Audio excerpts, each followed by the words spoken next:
সাময়িক একটা ধোঁকাবাজি তারা করার জন্য শহীদ মিনারে গিয়েছে। তাদের একটাই বক্তব্য, চাঁদাবাজির দল, চাঁদাবাজির দল। তা আপনি চাঁদাবাজি করতেছেন না? আমির হামজারা যেদিন থেকে সংসদে যাওয়া শুরু করবে, হ্যাঁ, তাদের বক্তব্য শুনবে, তখন মানুষ মানে বুঝবে বা বলবে যে জামাতকে ভোট দিয়ে আমরা ভুল করেছি। আজকে যে বিরোধী দল গঠিত হয়েছে, এই বিরোধী দল তো সার্কাস বিরোধী দল। আজকে এনসিপিকে যতগুলো আসন দেওয়া হয়েছিল, আপনি খোঁজ নেন তার বিপরীতে কত টাকা দেওয়া হয়েছে তাদেরকে। অন্তর্বর্তীকালীন সরকার তো জামাতময় সরকার ছিল, বলা যায় যে জামাতের নেতৃত্বাধীন সরকার।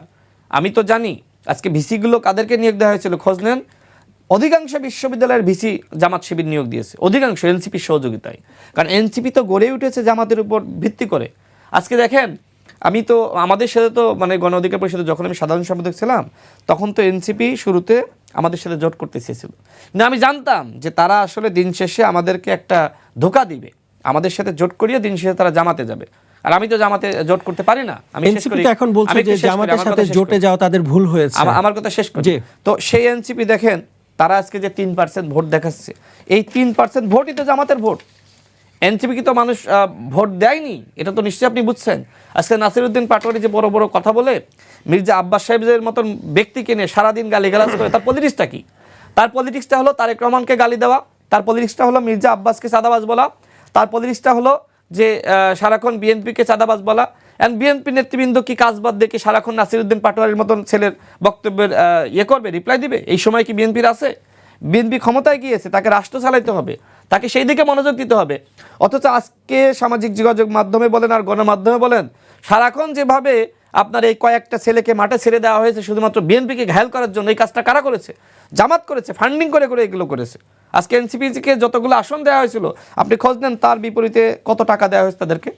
হ্যাঁ, এনসিপি দল হিসেবে রাজনীতি করুক, কিন্তু আজকে জামাতের হাতিয়ার হিসেবে ব্যবহার করে সারাক্ষণ বিএনপির বিরুদ্ধে গালিগালাজ করছে। এটা তো ভাই কোনো পলিটিক্স হতে পারে না। আপনি এই পলিটিক্স করে কি সংস্কার করতে পারবেন? এই পলিটিক্স করে কি আপনি আগামীর বাংলাদেশ গঠন করতে পারবেন? বিএনপির কাছ থেকে শেখেন। তারেক রহমান তো তাদের ওই সমালোচনার জবাব যদি সারাক্ষণ দেয়, তাহলে তিনি কি আসলে তার যে দায়িত্ব পালন করতে পারবেন? যারা মন্ত্রী পরিষদে গিয়েছেন, সারাক্ষণ যদি এই নাসিরউদ্দিন পাটোয়ারি আর কয়েকটা ব্যক্তিকে যেভাবে মাঠে ছেড়ে দেওয়া হয়েছে এদের সমালোচনার জবাব দেয়, তাহলে কি ওই মন্ত্রী পরিষদ তারা কাজ করতে পারবে? আপনি আপনার দেশ চালাইতে, দেশের পরিবর্তনে যেমনিভাবে ভালো সরকারি দল দরকার ছিল, ঠিক তেমনিভাবে একটা ভালো বিরোধী দল দরকার ছিল। আজকে যে বিরোধী দল গঠিত হয়েছে, এই বিরোধী দল তো সার্কাস বিরোধী দল, এবং তারা তো প্রতারণা করে আসনগুলো পেয়েছে, জান্নাতের টিকিটের লোভ দেখিয়ে, টাকা পয়সা খরচ করে। এই বিরোধী দলের মাধ্যমে কি দেশে পরিবর্তন হবে? আজকে বিএনপির জন্য আমি বলা যায় যে এক ধরনের দুর্ভাগ্য যে তারা ভালো একটি বিরোধী দল পেল না।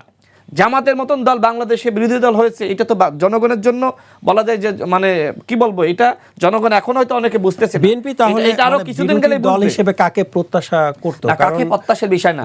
দেখেন, একটা প্রতারণা করা, ইসলামকে নিয়ে ধোঁকাবাজি করা, একটা ইসলামিক দল বিরোধী দল হওয়া, এটা আসলে একটা মধ্যপন্থী দলের জন্য বড় ধরনের চ্যালেঞ্জ।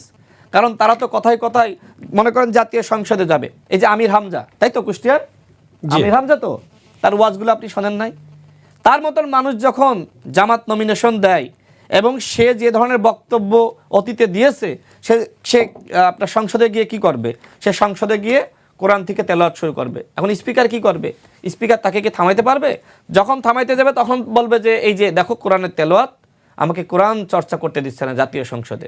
আজকে সংসদকে কি তারা বানিয়েছে আপনি এখন তো জনগণ অনেকে বুঝতেছে না, আমাদের জেনজি অনেকে বুঝতেছে না। আমার কাছে মনে হয় আমির হামজারা যেদিন থেকে সংসদে যাওয়া শুরু করবে, হ্যাঁ, তাদের বক্তব্য শুনবে, তখন মানুষ মানে বুঝবে বা বলবে যে জামাতকে ভোট দিয়ে আমরা ভুল করেছি। আর আমাদের গ্রামগঞ্জের মানুষ দেখেন, আমিও তো গ্রামের ছেলে, বড় হয়েছি, 500 টাকা দিয়ে ভোট কেনা যায়। জামাত এই টাকা দিয়ে ভোট কিনেছে। জামাত, আমি কালকে একজনের সাথে কথা বলছিলাম, তিনি আপনার জামাতের জোট থেকে নির্বাচন করেছেন।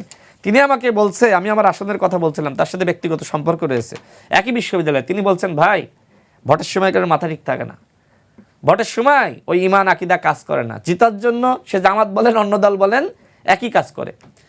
আপনি তো অন্য দলকে বলছেন যে তারা ইসলামিক দল না, আদর্শ নাই, এই নাই সেই নাই। আপনার আদর্শ আছে। কোন আদর্শ? নবী রাসূলের আদর্শ, আল্লাহর আদর্শ। সেই যারা নবী রাসূলকে এবং আল্লাহকে ধারণ করে যারা রাজনীতি করেন, তারা যদি কালো টাকার পেশি শক্তি এই ওয়েলফেয়ার মেকানিজমের নামে ভোট কেনেন, তাহলে তো এটা ভাই কোনো পরিবর্তন হবে না, দেশে সংস্কার হবে না। সর্বশেষ বলি, জামাত বাংলাদেশে মধ্যপন্থী দল হয়ে উঠুক, কোনো আপত্তি নাই। কিন্তু আপনি একদিকে ইসলামকে ব্যবহার করবেন, অন্যদিকে আবার মধ্যপন্থী মানে চরিত্র অবলম্বন করবেন, এটা ধোঁকাবাজি। আপনি শহীদ মিনারে গিয়েছেন, আমরা সাধুবাদ জানাই, কিন্তু কথা হলো শহীদ মিনারে অতীতে কেন যাননি? আপনি বলেছেন যারা যাচ্ছে শিরক করছে, তা আপনার বর্তমান ব্যাখ্যাটা কি? আপনি কি সেই ব্যাখ্যাটা দেওয়ার পরে তারপরে যান?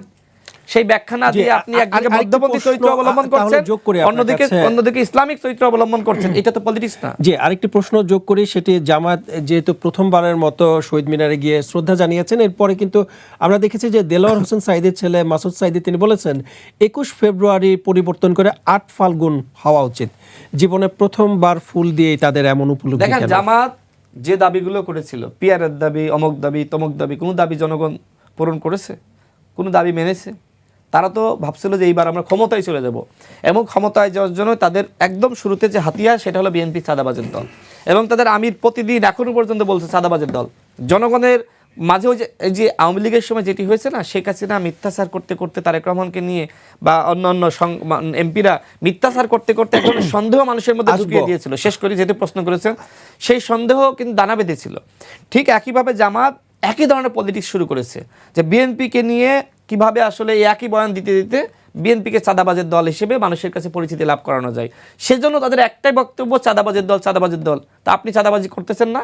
আপনি তো চাঁদাবাজদেরকে আশ্রয় প্রশ্রয় দিয়ে এমপি বানিয়েছেন। আপনি বলছেন যে অন্যায় করা এবং অন্যায়কে সমর্থন করা একই ধরনের অপরাধ। তাহলে যারা চাঁদাবাজি করলো, চাঁদাবাজদেরকে থানা থেকে ছাড়িয়ে আনলো, তাদেরকে অর্থকড়ি দিয়ে আপনি এমপি বানিয়ে আনলেন আপনার ভোট ব্যাংক ব্যবহার করে।